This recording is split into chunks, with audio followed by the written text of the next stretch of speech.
On the morning of Friday, October 13th, the 1307, sealed letters, marked with the royal insignia, were opened by officers throughout France. The contents were chilling, a call to arrest every Templar within the kingdom. The charges were shocking: heresy, blasphemy, sodomy, and devil worship. These accusations were almost certainly fabricated, but they were deadly. Soldiers moved swiftly and silently through the streets, and in one coordinated strike, they stormed Templar preceptories, their swords drawn, battering down the doors of monasteries and strongholds. Their once steadfast ally, King Philip IV of France, with the support of Pope Clement V, had orchestrated their downfall in secret, driven by greed, fear, and debt. Caught unaware, their brethren were dragged away in chains and offered little resistance. Grandmaster Jacques de Molay, one of the most powerful men in Christendom, was among those seized in the raid. Though there were rumours that the Templars knew this was coming, and during the previous 2 nights had shipped their most sacred possessions out of France from La Rochelle. By the time night fell on that cursed Friday the 13th, the once mighty Knights Templar had been shattered. Hundreds of Templars had been shackled and thrown into dungeons. Torture followed swiftly.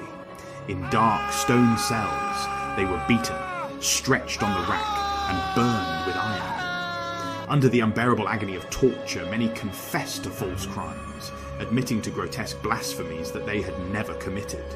Their brothers were scattered, their lands confiscated, and their honour stained with lies, with many of the Templars burning on the pyre in the following years.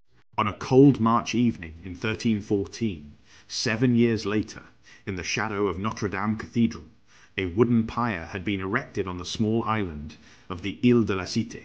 A solitary figure was led towards the pyre, Jacques de Molay, the last Grand Master of the Knights Templar, who had endured 7 years of captivity, torture, and humiliation, King Philip IV of France. The orchestrator watched from afar. As the executioners tied the ropes around his wrists and secured him to the stake, de Molay stood tall, his eyes filled with a fire that rivaled the flames beneath him.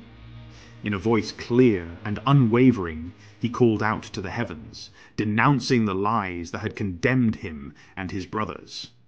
As the pyre ignited and flames licked at his robes, Jacques de Molay shouted a final curse. "Pope Clement, King Philip, before the year is out, I summon you to join me before God's tribunal."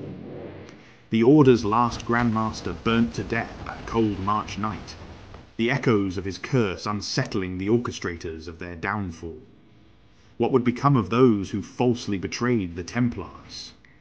Did Jacques de Molay's curse come to fruition?